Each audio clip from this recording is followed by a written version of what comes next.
அஸ்ஸலாமு அலைக்கும் வரஹ்மத்துல்லாஹி வபரகாத்துஹு. அன்பார்ந்த அனைத்து உறவுகளுக்கும் இனிய மதிய வணக்கம். மீண்டும் மிக முக்கியமான சில தகவல்களோட தான் வந்திருக்கேன். வீடியோவை கடைசி வரைக்கும் பாருங்க.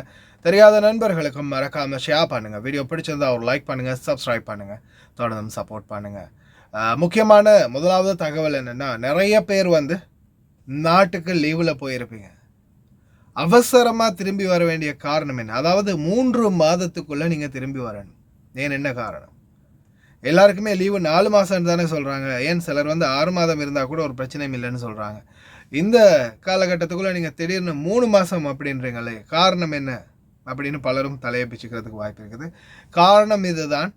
வெளியில், அதாவது ஷூன் வீசாவில், காதிம் வீசாவில் வெளியில் வேலை செய்கிறீங்க இல்லையா, அதாவது அக்காம அடித்து இன்னொரு கஃபீலுக்கிட்ட அக்காம அடித்து வேலை செய்கிறவங்க, உங்களுக்கு தான் இப்போ பிரச்சனை.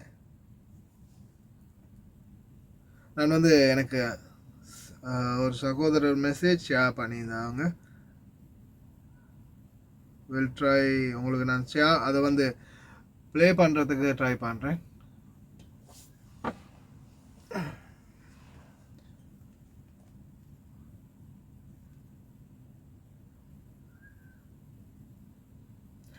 என்ன காரணம்னா, இப்போ நீங்கள் வெளியில் வேலை செஞ்சுருப்பீங்க, அதாவது காதிம் வீசாவிலேயோ ஷூன் வீசாவிலேயோ வெளியில் வேலை செய்கிறீங்க இல்லையா, உங்களுடைய ஸ்பான்சருக்கு உங்களை கேன்சல் பண்ணுறதுக்கான அதிகாரம் எப்போ கிடைக்கும்னு பார்த்தீங்கன்னா 3 மாதத்துக்கு அப்புறம்.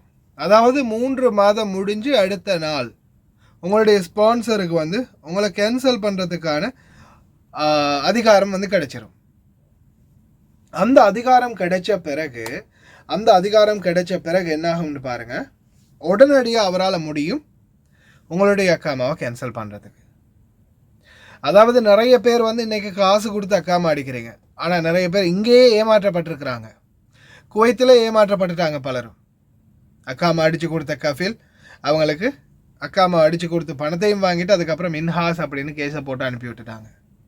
அது ஆல்ரெடி இங்கேவே நடந்திருக்குது. ஆனால் சிலர் இப்போ லீவில் போவீங்க, வெளியில் அக்காமா அடிச்சிருக்கிற நீங்கள் ஏதாவது எமர்ஜென்சி லீவோ இல்லை உங்களுக்கு இஷ்டப்படி நீங்கள் லீவை போட்டு போவீங்க. ஏன், கஃபீலுக்கு இன்ஃபார்ம் பண்ண வேண்டிய அவசியம் இல்லை. அது உங்களுடைய கஃபீலே இருந்தால், உங்களுடைய கஃபீலாக இருந்தாலும் நீங்கள் அவர்கிட்ட வேலை பார்க்காத காரணத்தால் அப்படி நீங்கள் போனால் அதுக்கு பிறகு உங்களுடைய கஃபீலுக்கு நீங்கள் போனதாக மெசேஜ் போகும். நீங்கள் திருப்பி வரும்போதும் அந்த மெசேஜ் போகும்.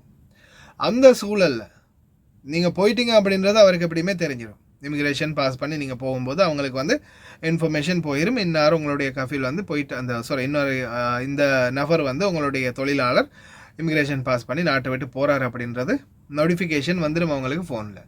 அப்போ நோட்டிஃபிகேஷன் அவங்களுக்கு எப்படி வரும்போது உங்களுக்கு மெசேஜ், நீங்கள் போகும்போது எப்படி மெசேஜ் அவங்களுக்கு வருதோ அதே மாதிரி நீங்கள் உள்ளே என்ட்ரு ஆகும்போதும் அவங்களுக்கு மெசேஜ் வரும். அது லீவில் போகிறவங்களாக இருந்தாலும் சரி, புதுசாக ஒருத்தர் வந்தாலும் சரி, ஒரு தொழிலாளர் புதிதாக ஏர்போர்ட்டுக்கு வந்தாலும் அவங்களுக்கு மெசேஜ் போகும், இப்படி இந்த தொழிலாளர் இந்த நாட்டுக்குள்ளே வந்திருக்காரு, இல்லை எக்ஸிட் ஆகிறார் அப்படின்றது. இப்போ இந்த சூழலில் நீங்கள் இங்கேருந்து போனது மெசேஜ் வந்துடும். அப்போ அவங்க என்ன பண்ணுவாங்கன்னா, இதில் உள்ள உங்களுக்கான பெனிஃபிட் என்னென்னு பார்த்தீங்கன்னா, அந்த 3 மாதம் முன்னாடி 6 மாதமாக இருந்தது இவங்க ரிக்வெஸ்ட் பண்ணி கெஞ்சி கேட்டு அதை 3 மாதம் ஆக்கினாங்க. அந்த 3 மாத கால வரையறைக்குள்ள, அதாவது ஒரு தொழிலாளர், ஒரு பணிப்பெண்ணோ ஒரு ஓட்டுநரோ இந்த சாரதியாக இருக்கட்டும், நாட்டை விட்டு போனதுக்கு அப்புறமா அந்த கால பீரியட்லேருந்து 3 மாதத்துக்கு அப்புறம் ஆட்டோமேட்டிக்காக கஃபீல் போய் கேன்சல் பண்ண முடியும். அப்படி அவங்க கஃபீலே கேன்சல் பண்ணாத பட்சத்துலேயும் 6 மாதத்தில் அது ஆட்டோமேட்டிக்காக கேன்சல் ஆகிரும். இப்போ நிறைய பேர் கேட்குறீங்க இல்லையா, என்கிட்ட வீசா அடுத்த வருஷம் வரைக்கும் இருக்குது, ஆனால் நான் இப்போ போனால் நான் திருப்பி வரப்போகிறது இல்லை, அப்போது எனக்கு திருப்பி வரணுமா இருந்தால் எப்போ வரலாம் அப்படின்னு.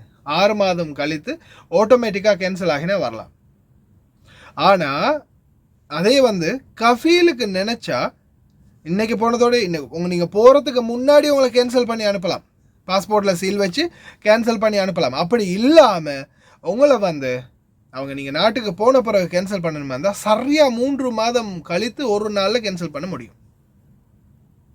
அதனால் முடிந்த வரைக்கும் அந்த 3 மாத கேப்புக்குள்ளே உடனே சீக்கிரமாக திரும்பி குவைத்துக்குள்ளே வாங்க.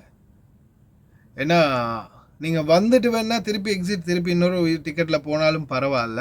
இல்லை உங்களுக்கு நம்பிக்கையான கஃபேல இல்லை அப்படி செய்ய மாட்டார், என் பாபா அப்படி எனக்கெல்லாம் அநியாயம் செய்ய மாட்டார், 100% நம்பிக்கை யானையின் தும்பிக்கை அப்படின்ற மாதிரி உங்களுக்கு நம்பிக்கை இருந்தால் வாழ்க வளமுடன்.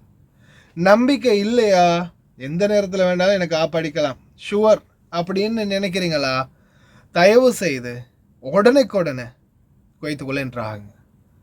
ஏன்னா அதுக்கு பிறகு நீங்கள் என்ன இன்னைக்கு வரைக்கும் நிறைய பேர் தங்களுடைய பணத்தை கொடுத்து, ஏன்னா எனக்கிட்ட இருக்கிற மெசேஜில் நான் உங்களுக்கு காட்டலாம்.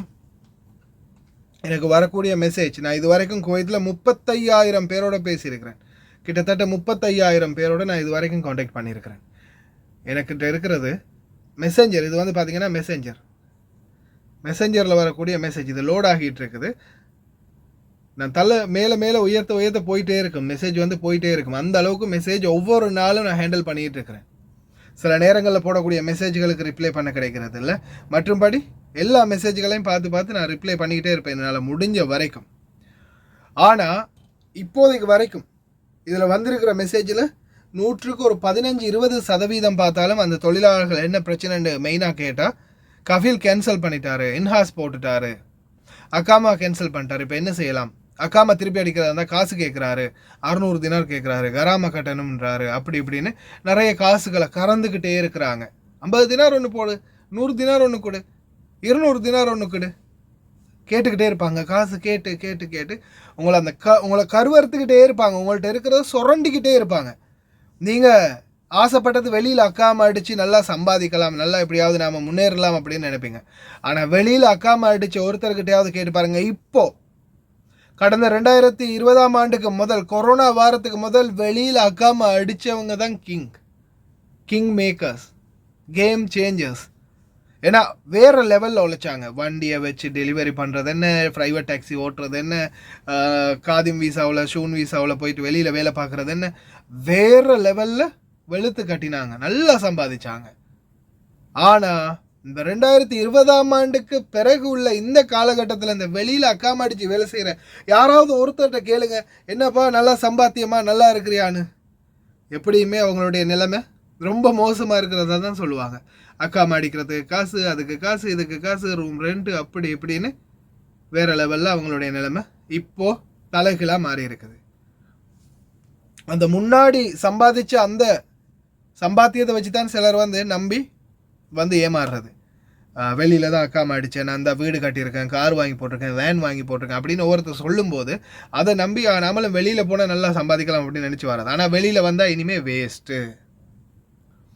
வெளியில் சம்பாதிச்ச காலம் போச்சு, அது மலையேறி போச்சு அந்த காலம்.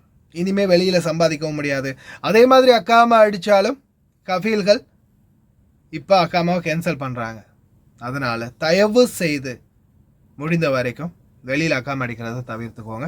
ரொம்ப கவனமாக இருங்க. 3 மாதத்துக்குள்ளே உடனே குவைத்துக்குள்ளே வர பாருங்க கஃபீல்களில் நம்பிக்கை இல்லாதவங்க.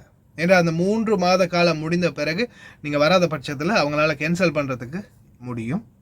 அந்த சான்ஸ் அவங்களுக்கு கொடுக்காதீங்க. உடனே 3 மாதத்துக்குள்ளே குவைத்துக்குள்ளே வர பாருங்கள் வெளியில் அக்காம அடித்தவங்க. அதே மாதிரி வெளியில் இனிமேல் அக்காம அடிக்காதீங்க. ரிஸ்க் அவ்வளவுதான். ரிஸ்க் அளிக்கிறவன் அல்ல. ஆனால் இந்த ரிஸ்கில் போட்டு நீங்கள் உங்களுடைய தொழிலை செய்யும்போது எந்த சந்தர்ப்பத்தில் வேண்டாலும் மாட்டலாம். காலையில் போட்ட செய்திலையும் பார்த்துருப்பீங்க எத்தனை பேர் பிடிபட்டுருக்குறாங்கன்னு. பல இடங்கள்லையும் சோதனை. பிடிபட்டால் உடனே ஃபிங்கர் வச்சு டிபோர்ட் பண்ணிடுவாங்க. கவனமாக இருங்க. இன்ஷா அல்லாஹ் இல்லாமல் இறைவன் அனைவரையும் பாதுகாக்கட்டும். அஸ்ஸலாமு அலைக்கும். முடிந்த வரைக்கும் ஷேர் பண்ணுங்கள் இந்த வீடியோவை.